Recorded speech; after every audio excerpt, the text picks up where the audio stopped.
오늘 14편 1절 말씀 보면 어리석은 자라고 하는 말이 나옵니다.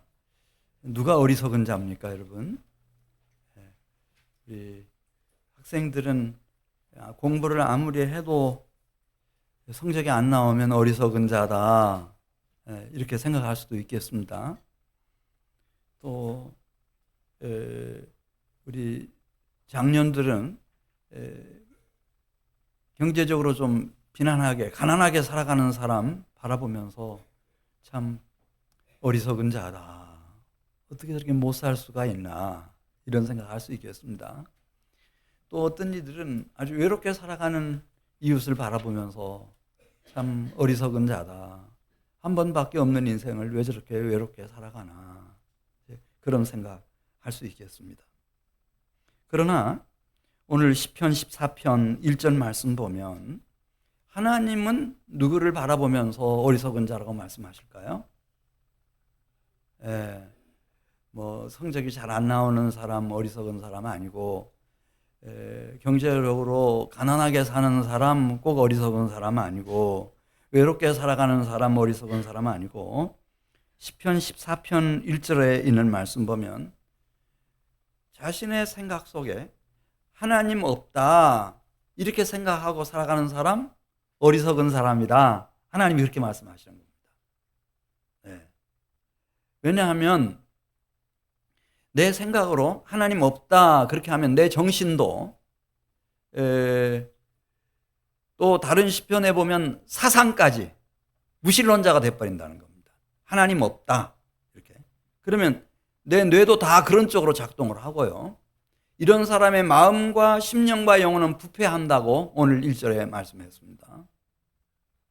그리고 성품과 행실이 하나님 보시기에 가증한 자로 전락된다고 그랬습니다.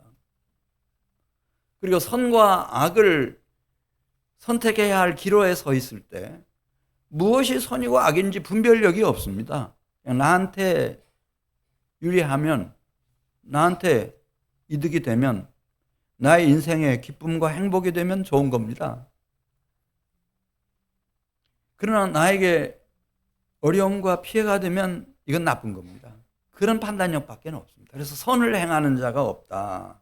우리 시편 14편 1절 말씀 같이 읽으면서 하나님이 보실 때 정말 어리석은 인생은 누군가 한번 같이 생각해 보겠습니다. 1절 말씀입니다. 시작. 어리석은 자는 그 마음에 이르기를 하나님이 없다 하는도다.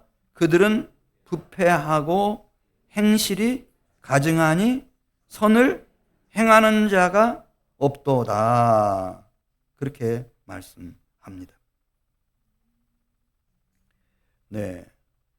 시편 11편 2절 말씀 보면 이 하나님이 없다고 생각하는 어리석은 자는 그냥 자기 욕심, 욕망을 추구하기 위해서 도움이 된다고 하면 무슨 짓이라도 할 수 있다는 겁니다.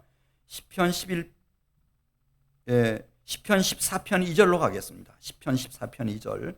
여호와께서 하늘에서 인생을 굽어 살피사 지각이 있어 하나님을 찾는 자가 있는가 보려 하신즉 다 치우쳐 함께 더러운 자가 되고 선을 행하는 자가 없으니 하나도 없도다.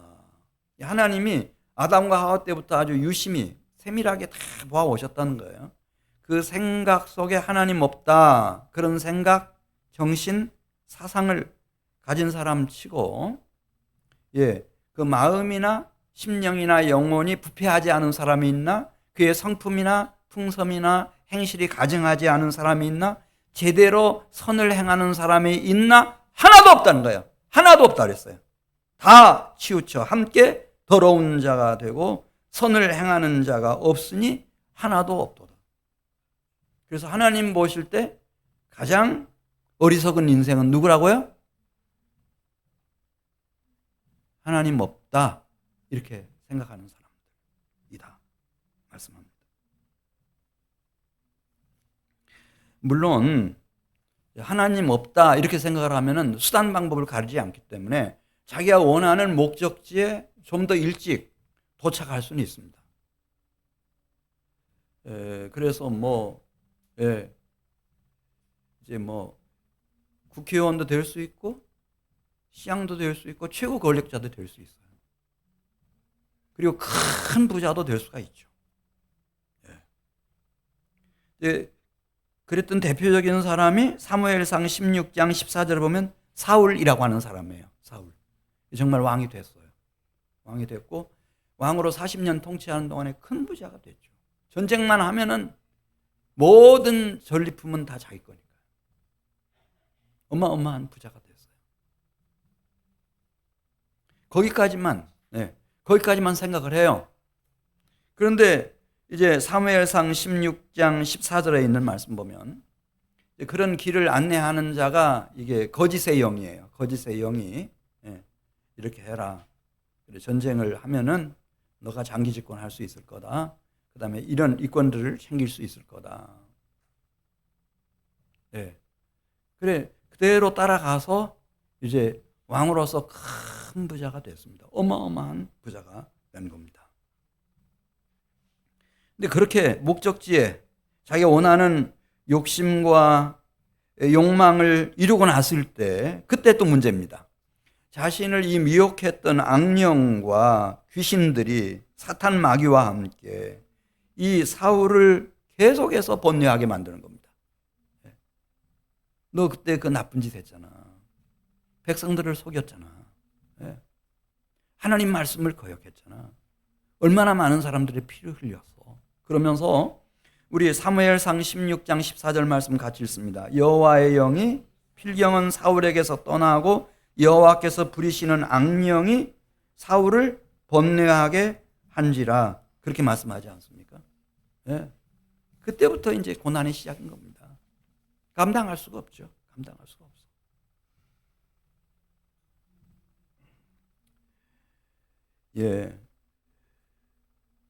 자, 이런 사람들은 더 대담해집니다. 이 죄와 악을 행하는 일에 더 대담해집니다. 그래서 오늘 시편 14편 4절에 있는 말씀을 보면 급기야 이제 넘어서는 안 되는 데드라인을 넘어가 버리는 겁니다. 하나님이 도저히 용납할 수 없는 그 선을 넘어가는데 그것이 무언가? 시편 14편 4절.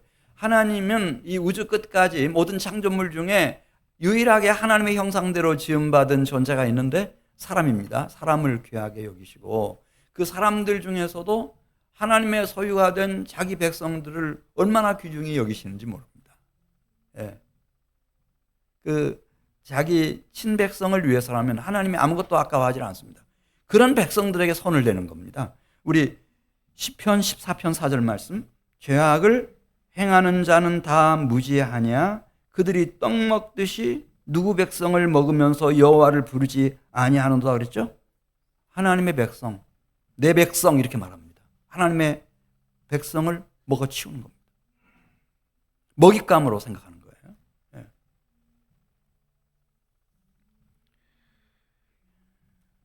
그러면 하나님이 그걸 참아내시겠어요? 참아내서도 안 되고 거룩하신 하나님은, 정의로운 하나님은 예수님 말씀하셨잖아요. 내 제자 중에 소자 하나 실족시키려면 차라리 내 오른눈 빼고 그냥 눈 하나 없이 지옥에 던져지는 것보다 그냥 사는 게 낫다. 내 오른손이 너로 실족해 하거든 찍어버리라. 내 백체 중 오른손 없이 지옥에 던져지는 것보다 그냥 사는 게 낫다. 그렇게 말씀하셨어요. 이건 용납이 안 되는 거예요. 실족시키는 일은. 더더군다나 막 떡 먹듯이 하나님의 백성들을 집어삼켜요. 그러니까 자신만 잘못되는 게 아니고 하나님의 백성들까지 막 손을 대는 거예요. 누가복음 12장 20절 이렇게 해서 부자가 된 사람이 있어요. 어리석은 부자라고 우리가 말하는데 그 부자한테 주님이 말씀하셔요. 내가 오늘 밤에 무엇을 부르겠다 그래요? 너의 영혼을 부르겠다. 그러면 네가 지금까지 왕이 돼서 이렇게 유명한 사람이 돼가지고 최고 권력자가 돼서 이렇게 많은 부를 소유를 늘려놓았는데 이거 다 누구께 되겠느냐? 여러분 인간의 영혼은 누가 주인입니까? 내가 주인입니까? 아닙니다. 하나님이 주인이십니다. 내가 오늘 밤에 내 영혼 부르겠다. 그렇게 말씀하십니다. 그리고 시편 53편 5절 하반절에 있는 말씀을 보면은 이렇게 하나님 없다고 어리석은 생각, 정신, 사상을 가지고 악한 자의 길로 달려가면서 자신의 영혼뿐만 아니라 하나님의 백성들까지 해하는 자들의 뼈를 하나님이 흩어버리신다고 했습니다.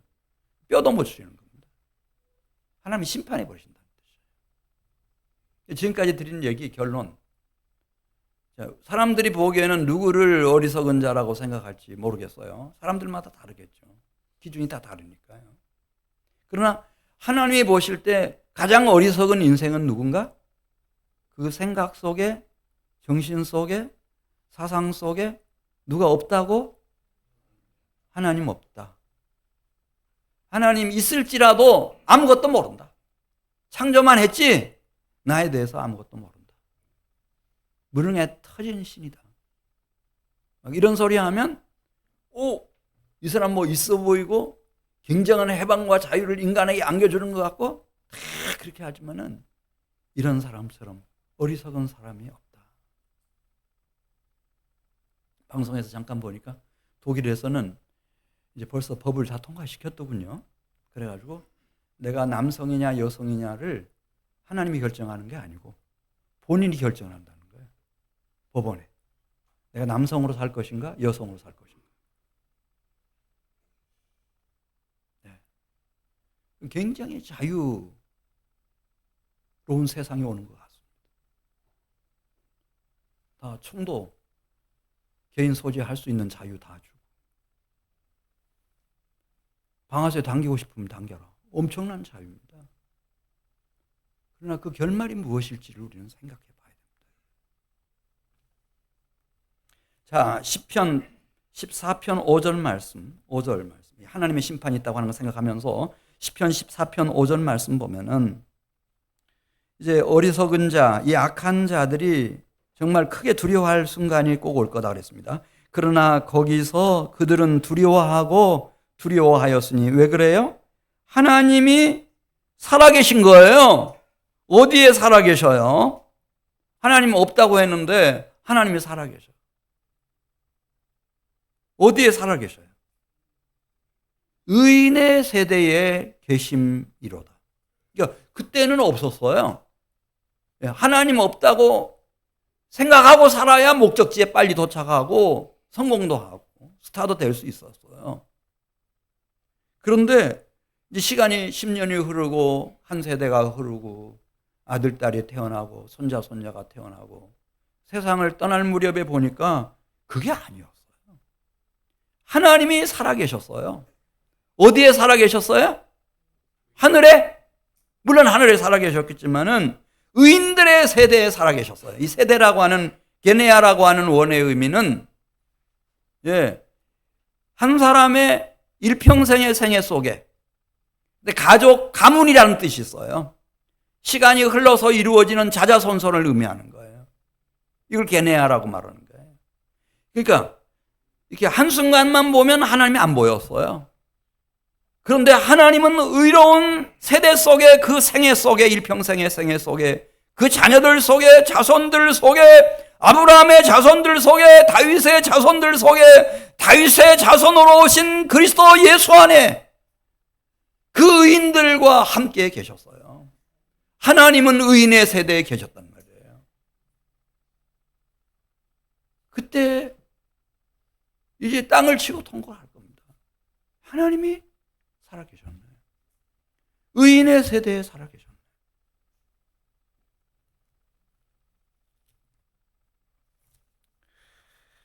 여러분, 이제 이 의인이 두 가지가 있어요. 그거를 분별할 줄 알아야 돼요. 이 로마서에서 말하는 의인은 하늘로부터 오신 거룩하고 영원하고 완전한 의를 가지신 하나님의 독생자 예수 그리스도만 의인이에요. 근데 이 시편에서의 의인은 좀 달라요. 정직한 사람을 말하는 거예요. 내가 대단한 줄 생각했는데 그렇잖아요? 늘 칭찬만 듣고 학교에서도 엘리트라고 하는 평가받고 대단한 줄 알고 살아왔는데 어느 순간에 그걸 느끼는 거예요.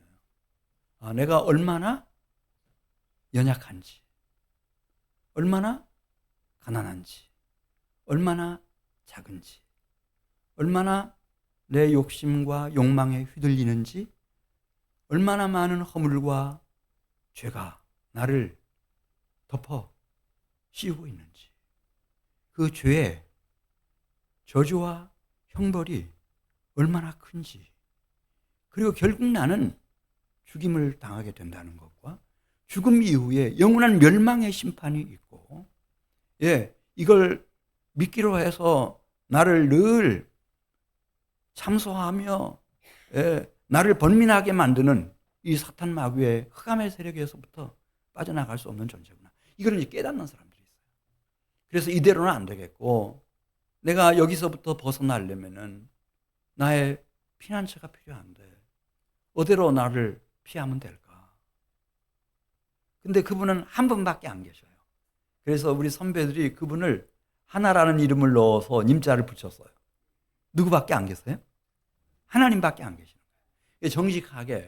정직하게 이제 자신의 한계를 알고 나는 죽을 수밖에 없는 존재라는 것을 알고 이렇게 하나님께로 전심으로 피하는 자를 이 시편에서는 따라서 해보세요. 의인이라고 말해요. 의인. 이들은 하나님이 만나주셔요. 옛날부터 예를 들어서 셋이라고 하는 사람이 있었는데, 에노스라고 하는 그의 아들이 있었는데, 그들이 하나님을 불러요. 하나님 앞에 예배를 드리고 하나님을 찬양하고 하나님의 이름을 불러서 기도를 합니다. 어떻게 그렇게 할 수 있었을까? 에녹이라고 하는 사람이 65세에 회심하고 제대로 참회를 한 후에 300년을 하나님이 그를 불러 가실 때까지 하나님과 동행해요. 어떻게 그게 가능할 수 있었을까? 아니, 아벨은 어떻게 순교하기까지 그 길을 걸을 수 있었을까? 그때 신약 성경이 있었어요? 구약 성경이 있었어요? 무슨 교회가 있었어요? 무슨 지도자가 있었어요? 선생님이 있었어요? 목사님이 있었어요? 아무도 없어요. 그건 하나님의 영으로 하시는 거예요. 할렐루야. 하나님의 영으로 만나주시는 거예요. 하나님의 영으로. 노아에게 하나님이 어떻게 자기를 나타내시는가? 말씀으로 나타내시는 거예요. 노아한테 나타나가지고 하나님이 말씀하셔요. 지금 사람을 내가 이 땅에 창조한 내 심정이 이렇다 말씀하시고 계획을 말씀하세요. 내가 이렇게 앞으로 홍수 심판을 할 거다.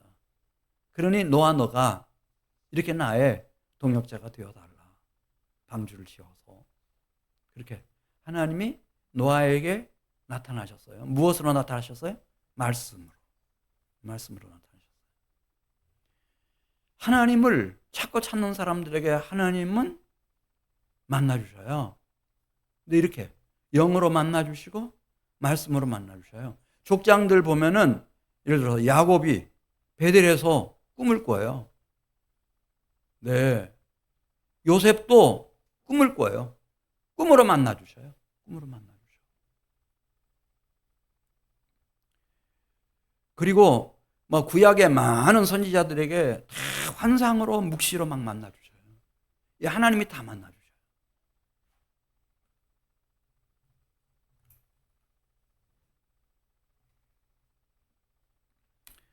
자, 우리 시편 14편 6절 가서 보겠어요. 거기 그렇게 썼잖아요. 만일 그러니까 아담 하와 집에서 태어난 아벨이라도 그렇고, 셋이라도 그렇고, 정말 정직하게 나는 피난처가 필요한데 하나님밖에 없겠구나. 그래서 하나님을 찾는 사람들에게 하나님을 만나주시는 분이시다. 그러면서 시편 14편 6절 말씀 같이 읽습니다. 너희가 가난한 자의 계획을 부끄럽게 하나 오직 여호와는 그의 피난처가 되시도다. 여기 너희라고 하는 것은 하나님 없다 생각하면서 악하게 살아가는 자들이 이 경건하게 하나님을 찾는 사람들을 부끄럽게 만들죠. 이용해 먹는 거예요. 저 고지식한 것들, 저 순진한 것들, 아무것도 모르는 것들. 그러다 보니 그들로부터 배척당한 이들은 가난한 자로, 가련한 자로, 때로 외로운 자로 살아갈 수 있겠지만은 주님은 말씀하셨습니다. 이들을 하나님께서 외면하시는가? 그렇지 않다는 거예요. 오직 여호와는 그의 피난처가 되어주신다는 거죠. 피난처. 7절 가서 보겠습니다. 요새가 되어주신다는 거예요. 이스라엘의 구원이 시온에서 나오기를 원하도다. 이 시온이라는 말이 요새라는 뜻이에요. 하나님의 요새 말하는 거예요. 여호와께서 그의 백성을 포로된 곳에서 돌이키실 때에 야곱이 즐거워하고 이스라엘이 기뻐하리로다. 할렐루야. 완전한 요새. 그래서 하늘로부터 아버지 품속에 계시던 독생자를 이 세상에 보내주셔서 친히 그 하나님의 독생자 예수 그리스도, 하늘의 완전한 의신 예수 그리스도가 하나님을 찾고 하나님께 피하기를 갈망하는 사람들의 피난처, 요새가 되게 해주셨습니다.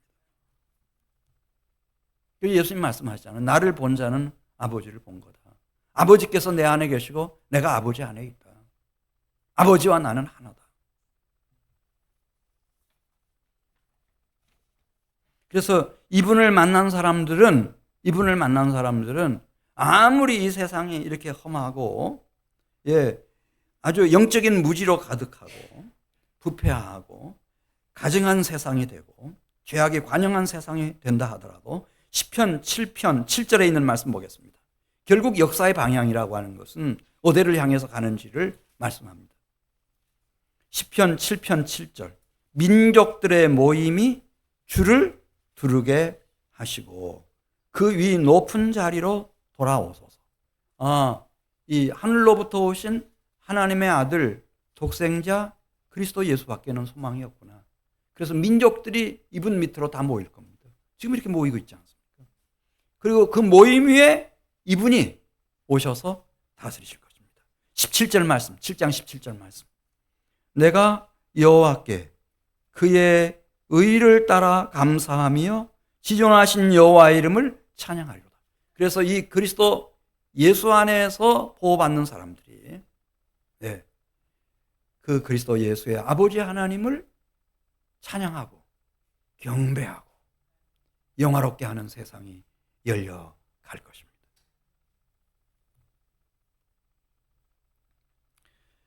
자, 여기까지 말씀드리려고 했는데 도저히 이 시편 14편과 15편 다윗의 시편이기도 하지만은 제가 볼 때는 같은 영성을 가지고 같은 자리에서 같은 감동 속에서 쓴 시 같아서 자를 수가 없었어요. 그래서 시편 15편 1절로 갑니다. 시편 15편 1절 말씀. 여호와여 주의 장막에 머무를 자 누구 오며 주의 성산에 사는 자 누구 오니까. 이렇게 중요한 물음으로 시편 15편을 시작해요. 주의 장막에 머무를 자 누구 오며 주의 성산에 사는 자 누구 오니까. 그러니까 이세 아들 다윗은 그걸 깨달았어요. 아담과 하와 이후에 타락했고 이 세상이 이렇게 방종하는 세상이지만은 이 안에 주의 장막이 있네. 그리고 주의 성산이 있네. 이게 이제 영적인 천재성을 가진 다윗이 그 영감을 받아서 시편 15편에다가 주의 장막, 주의 성산 이렇게 썼어요. 이걸 요한계시록에 가서 보면 주의 장막은 누구의 집이죠? 하나님의 집을 말해요. 주의 성산은 거룩한 성, 새 예루살렘 성을 말하는 거예요. 그런데 바로 이 그리스도 예수께서 오셔서 이 다윗이 말하는 주의 장막과 주의 성산이 무언지를 한마디로 딱 요약했어요. 그 전까지는 그 누구도 천국이라는 말을 쓴 바도 없고 그런 말을 들어본 일도 없고 해본 일도 없고 하나님의 나라라는 말이 없었어요. 근데 예수님이 오셨을 때 그때 비로소 천국, 예수님 본인 자신도 회개하라, 무엇이 가까웠느냐 그러죠? 천국이 가까웠느니라. 하나님 나라의 복음을 예수님이 전하시기 시작하셨어요. 이거 굉장히 중요한 거예요. 하나님 나라 할 때 그 나라란 말이 바실레이아인데 바실레이아의 1차적 의미가 통치라는 뜻이에요. 다스림. 이 세계 안에는 하나님의 다스리심이 있어요. 특별히 그리스도 예수 안에서. 하나님의 다스리심, 하나님의 통치가 있어요.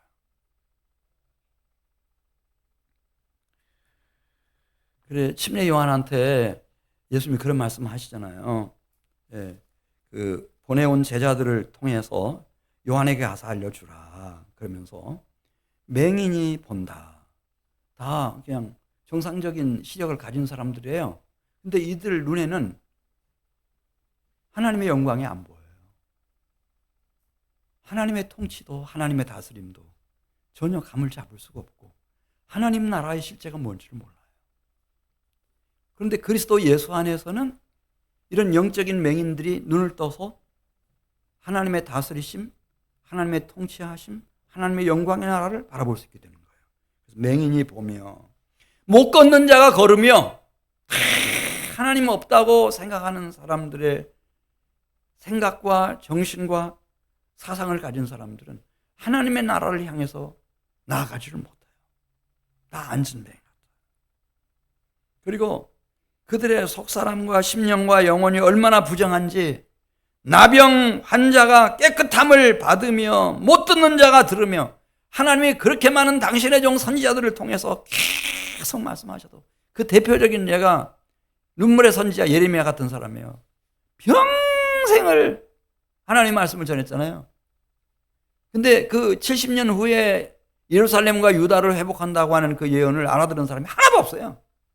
심지어 다니엘까지 저 바벨론 포로로 끌려가가지고 돌아가실 때쯤, 그때쯤 느지막이 그걸 깨닫는 거예요. 한 사람이 깨달아요.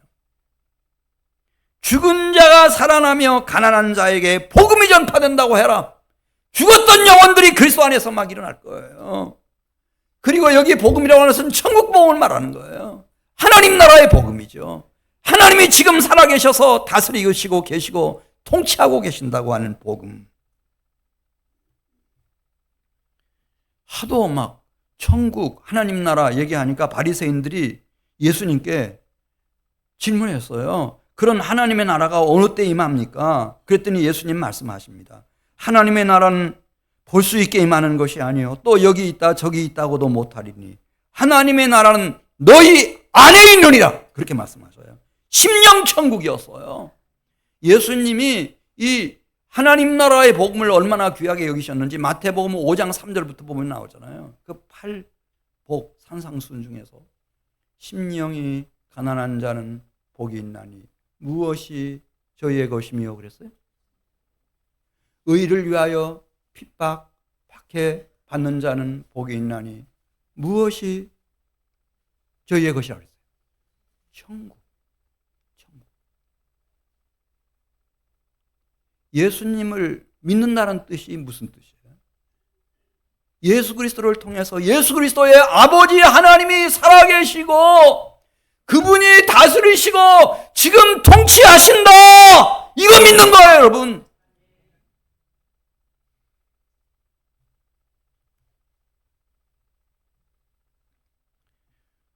그리고 요한계시록 19장 6절 가서 보겠어요. 요한계시록 19장 6절 가서 보면은 이 하나님이 내 인생을 다스리셔요. 통치하셔서 나를 어디로 데려가시는지 혼인잔치로 데려가신다는 거예요. 무슨 잔치?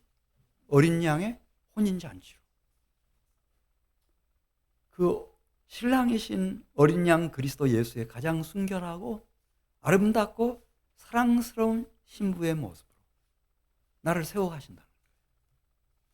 요한계시록 19장 6절부터 보면은 이 하나님의 나라가 뭔지 거기 딱 설명했어요. 근데 우리는 그동안에 이 하나님의 나라를 그냥 장소적인 공간적인 개념으로만 죽어서 뭐 들어가는 곳인가 뭐 이런 식으로 생각을 했는데, 자, 우리 부활의 주님은 사도 요한에게 알려주셨어요. 6절. 또 내가 들으니 허다한 무리의 음성과도 같고 많은 물소리와도 같고 큰 우레소리와도 같은 소리로 이르되 할렐루야 하면서 막 천지가 진동하도록 하나님의 나라가 뭔지 거기 설명합니다. 주 우리 하나님 곧 전능하신 이가 통치하시도다. 이게 하나님 나라예요. 하나님의 통치 속에 들어가는 거예요.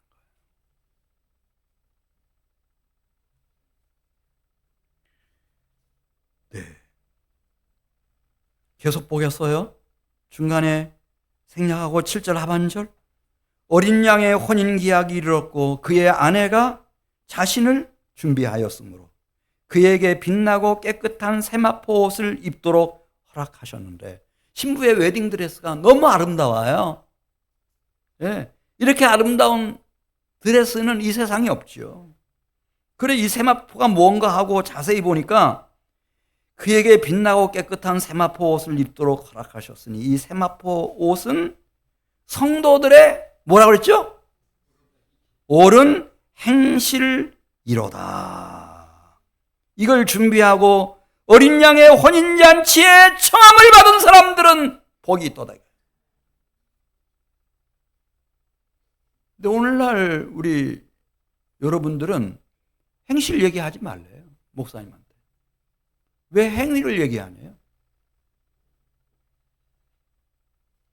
이거 뭐예요, 이거?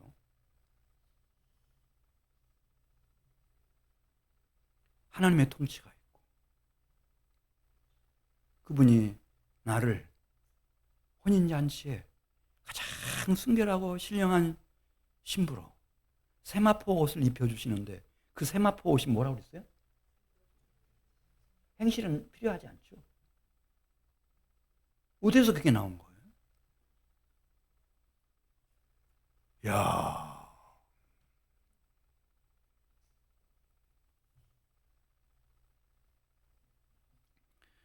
그래서 이 천국에 가는 사람들은 이 땅에서 주어진 인생이라고 하는 기회를 허송세월하지 않는 사람들이에요. 허무하게 사는 사람들이 아니에요. 하나님의 주권과 통치 밑에서 혼인잔치에 초청받은 사람으로서의 세마포 예복을 딱 준비하고 있는 사람들이에요. 그 다음 또 하나 더 말씀드리겠어요. 준비할 뿐만 아니라 이제 요한계시록 20장 1절부터 있는 말씀 보겠어요. 예수 그리스도와 동행하는 사람들이고, 예수 그리스도께서 이 땅에 세워가시는 천년왕국의 역사에 같이 동역하는 사람들이에요. 그냥 있다가 죽으면은 뭐 천국 가면 되지, 지금 그런 거 아니에요, 여러분. 자, 요한계시록 20장 1절 말씀 보겠습니다. 우리가 천년왕국에 대한 기록이거든요. 1절 같이 읽어요. 또 내가 봄에 천사가 무저갱의 열쇠와 큰 열쇠를 그의 손에 가지고 하늘로부터 내려와서, 천사들도 열심히 사역해요. 생명 걸고. 뭘 잡지요? 용을 잡으니 곧 옛뱀, 마귀, 사탄이라. 잡아서 1000년 동안 결박하여 무저갱에 던져놓고 그 위에 인봉하고 1000년이 차도록 나오지 못하게 만드는 거예요. 4절 가서 보겠어요. 이런 일들이 진행되고 있는 동안, 그러면 하나님의 백성들은 가만히 보고 있으면 되는가? 졸고 있으면 되는가? 주무시고 계시면 되는가? 그거 아니고, 자, 그 주님의 나라를 세워가는 일에 같이 동참하는 사람들이 있어요. 동역하는 사람들이 있어요. 4절 보겠어요.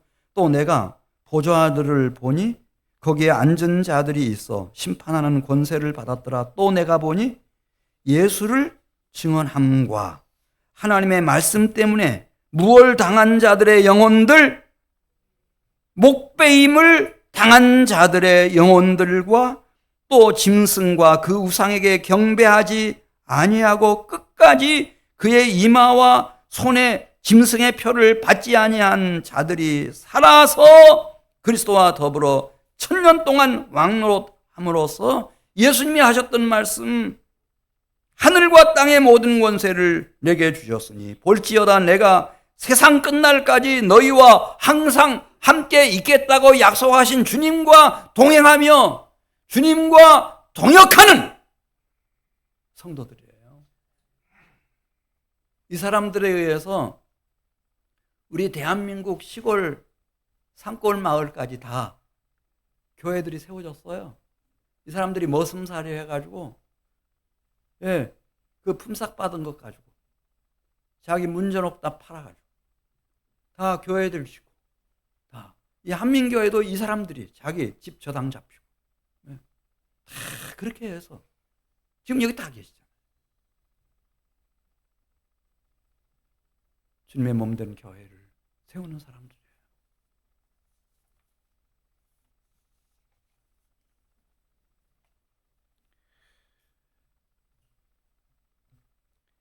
자, 우리 요한계시록 20장 10절 말씀으로 가겠습니다.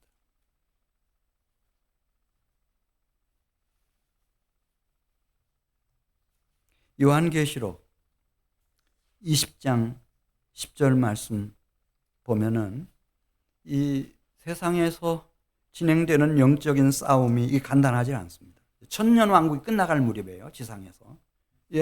큰 대반역 사건이 일어나죠. 무저갱에서 잠시 풀려난 옛뱀, 사탄 마귀, 용이 땅의 사방 백성 곡과 마곡을 미혹합니다. 그리고 막 모래처럼 많은 사람들을 이끌고 성도들의 진과 사랑하시는 성을 애워싸고 함락하기 위해서, 진멸하기 위해서 덤벼드는 겁니다. 그때 불이 내려와서 이들을 사르고 요한계시록 20장 10절 말씀 보겠어요. 또 그들을 미혹하는 마귀가 불과 유황못에 던져지니 거기는 그 짐승과 거짓 선지자도 있어 세세토록 밤낮 괴로움을 받으리라. 또 내가 크고 흰 보좌와 그 위에 앉으신 이를 보니 땅과 하늘이 그 앞에서 피하여 간데 없더라.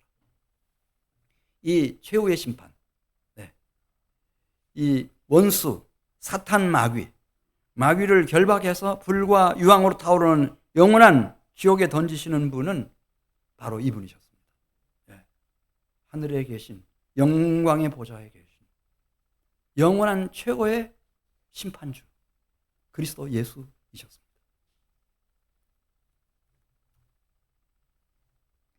(20장 14절) 말씀 보겠습니다. 이분이 결국 인류 사회를 다 뒤덮고 있는 게 뭐죠? 사망입니다. 음부입니다. 사망과 음부도 불못에 던져지니 이것이 둘째 사망 곧 불못이라. 누구든지 생명책에 기록되지 못한 자는 불못에 던져지더라. 자, 제가 한 가지 묻겠어요. 이제 우리가 교회 나오면은 교리 공부라는 게 있어요. 교리 공부가 필요하죠. 교리가 성경 말씀 안에 있을 때는 괜찮아요. 우리 규약이 있어요. 규약이 성경 말씀 안에 있으면 괜찮아요. 근데 그걸 넘어서 버리면은 그건 안 되죠.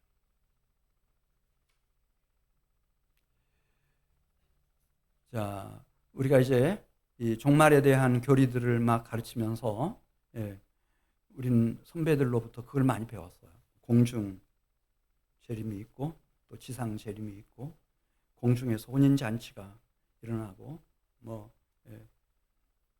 7년 환란, 한때 두때 반때 환란이 있고 그 환란을 다 피하게 되고 그런 얘기들 우리 많이 했는데 성경은 그러면 어떻게 얘기하고 있나?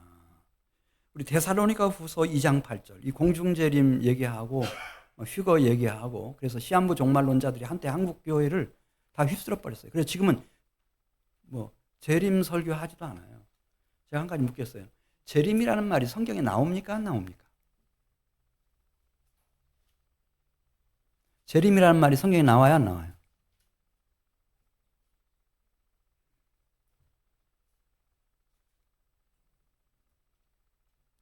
성경에 안 나와요.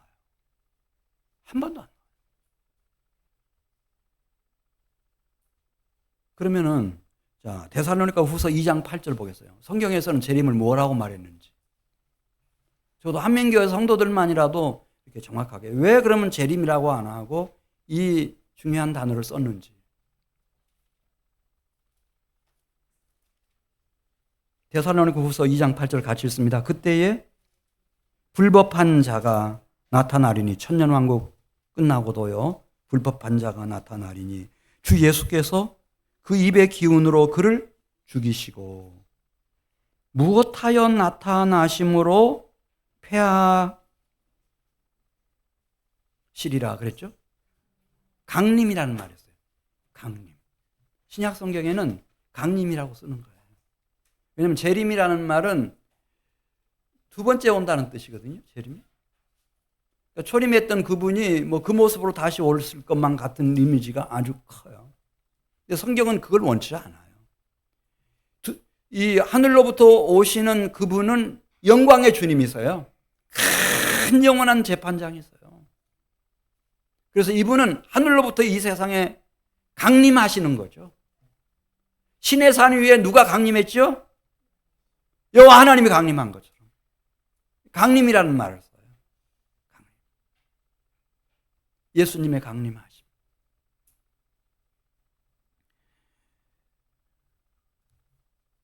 네. 그리고 너무나 막 여기 나오는 말씀들을 가지고 막 너무 그 상상력을 동원해 가지고 그렇게 하면 안 될 것으로 보이고, 데살로니가전서 4장 16절 말씀으로 가겠습니다. 데살로니가전서 4장 16절. 이제 주님이 강림하실 때 그러면은 그리스도 예수 안에 있는 우리 성도들은 어떻게 되는지 말씀했습니다.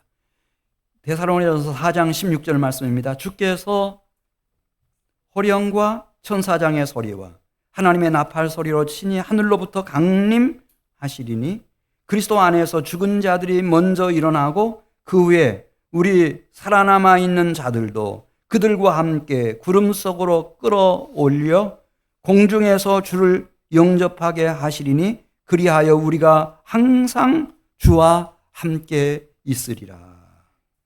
그렇게 말씀했어요. 자, 그러면은 요한계시록 21장 2절 가서 보겠습니다. 요한계시록 21장.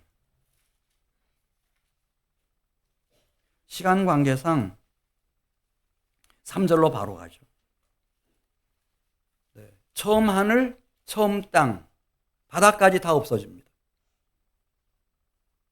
그리고 정말 주님이 처음부터 준비해 놓으신 새 하늘, 새 땅, 거룩한 성, 새 예루살렘 성이 부활한 어린 양의 신부들에게 영원한 기업으로 다시 주어집니다.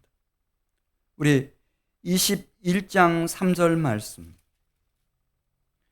내가 들으니 보좌에서 큰 음성이 나서 이르되 보라. 여기 나오죠. 하나님의 장막이 사람들과 함께 있음에 하나님이 그들과 함께 계시리니 그들은 하나님의 백성이 되고 하나님은 친히 그들과 함께 계실 거다.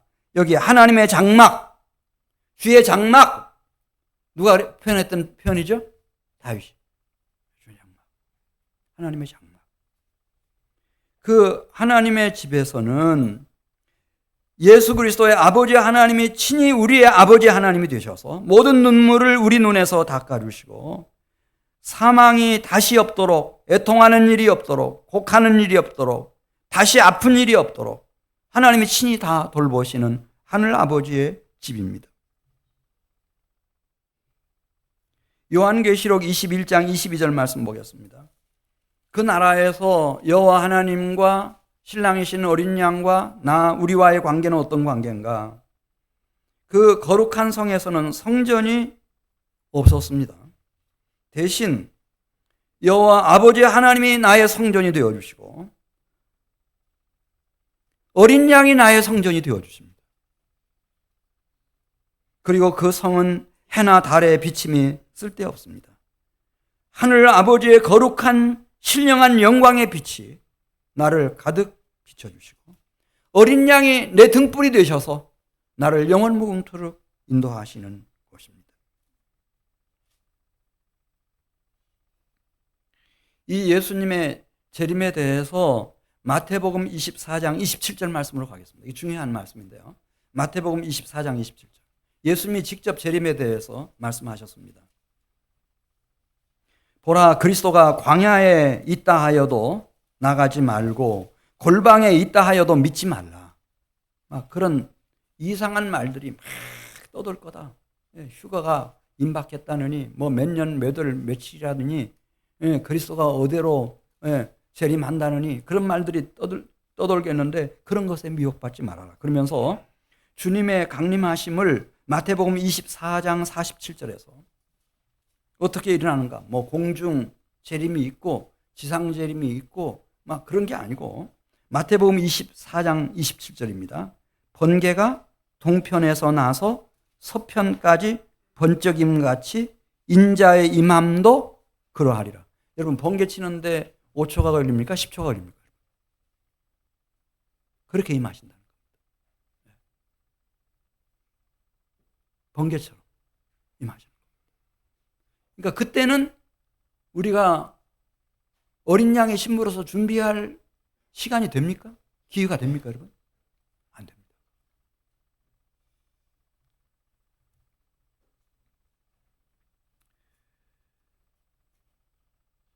예. 자, 그러면 이제 한 가지만 말씀드리고 마치도록 하겠습니다. 이 믿음, 여호와 하나님의 장막에 누가 머무르며 그 거룩한 성에 누가 살리까? 누가 하나님의 임재와 그 하나님의 다스리심과 그 하나님의 통치 속에서 살아가겠습니까? 이 사람들이 결국 새하늘 새 땅 거룩한 성, 새 예루살렘 성까지 들어가는 겁니다. 근데 이 사람들은 자, 오늘 시편 15편에서 그걸 얘기하는 겁니다. 누가 주의 장막에 거하며 누가 주의 성산에서 살릴까? 누굽니까?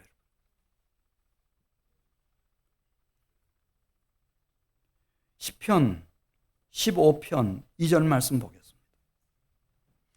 이것을 소망하는 사람들은 이 두 가지 관계를 여러분 주의하셔야 합니다.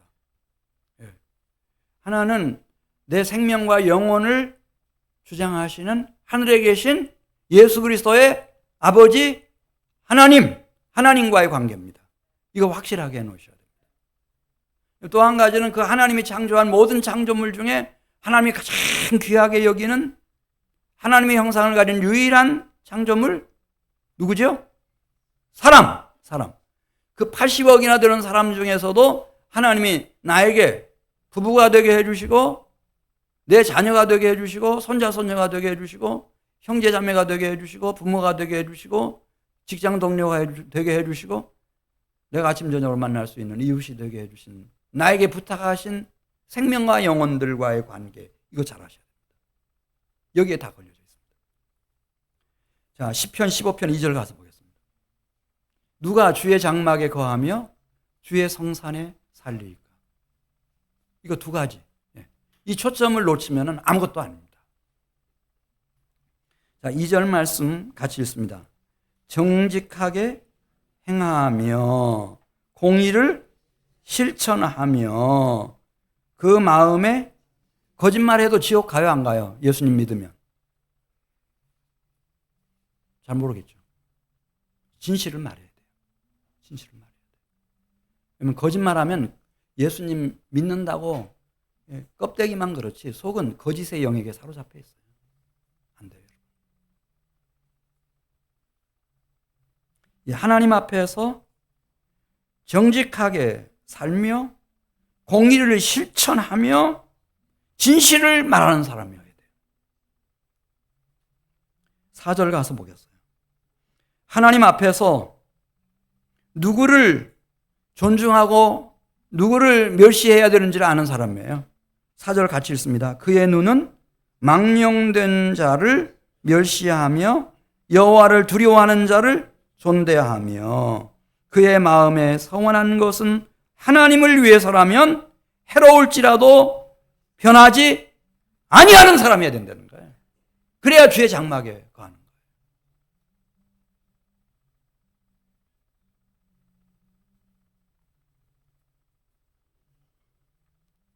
그리고 시편 15편 3절 말씀 보겠습니다. 이 하나님과 이 사람들과의 관계도 적어도 그리스도인들은 이렇게 할 줄 알아야 돼요. 15편 3절 그의 혀로 남을 허물하지 아니하고 그의 이웃에게 악을 행하지 아니하며 그 이웃을 비방하지 아니하며 그랬습니다. 여러분 혹시 살아오시다가 어떤 또래 친구 하나 있는데 내 허물을 들추어내지 않고 이렇게 덮어주고 어디 가서 나한테 험담하거나 비방하지 않고 한 번도 그런 걸 못 봤어요. 소중한 친구예요? 별 볼 일 없는 친구예요? 잘 모르겠어요? 그러면은 자, 시편 15편 5절로 가겠어요. 내가 어려운 줄 알고 그래 내가 친구를 위해서 돈을 빌려줄게. 이걸 가지고 접수를 하고 교육을 받아. 돈을 빌려줬는데 이자 한 푼도 안 받아요. 주니까. 나 괜찮아. 이자 안 받아도 돼. 절대 걱정하지 마. 자, 이런 친구 하나 있네요. 5절 같이 봐요. 이자를 받으려고 돈을 꾸어주지 아니하며 뇌물을 받고 평생 무죄한 자를 해하지 아니하는 자이니 이런 일을 행하는 자는 영원히 흔들리지 아니하리라. 항상 그래요. 항상. 이런 사람 좋은 친구예요? 나쁜 친구예요? 이런 친구들은 못 만나보신 분들 같아요. 저는 이런 분들을 만났어요. 그래서 교회가 땅을 샀어요. 건축을 했죠. 진짜.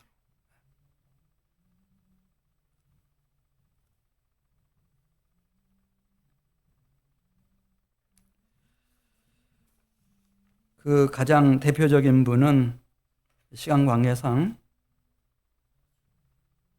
시편 요한복음 10장 17절로 가겠어요. 예수님이에요. 그러니까 예수님은 하나님을 위해서 그다음에 나를 위해서 우리를 위해서 어떻게 사셨는지 삶이에요. 그분이 흘린 땀과 눈물과 피와 물이어요. 요한복음 10장 17절 말씀 같이 읽습니다. 내가 내 목숨을 버리는 것은 그것을 내가 다시 얻기 위함이니 이로 말미암아 아버지께서 나를 사랑하시느니라. 왜 성부 하나님이 예수님을 그렇게 사랑하실까? 예수님 옛자만 들어도 그렇게 기뻐하시고 행복해 하실까? 예수님은 하나님을 사랑했어요? 사랑하지 않았어요? 예수님은 하나님의 백성들을 사랑했어요? 사랑하지 않았어요? 그거예요. 이런 사람은 주의 장막에 거하는 거고 주의 성산에 다 거하는 거예요. 요한복음 12장 23절 가서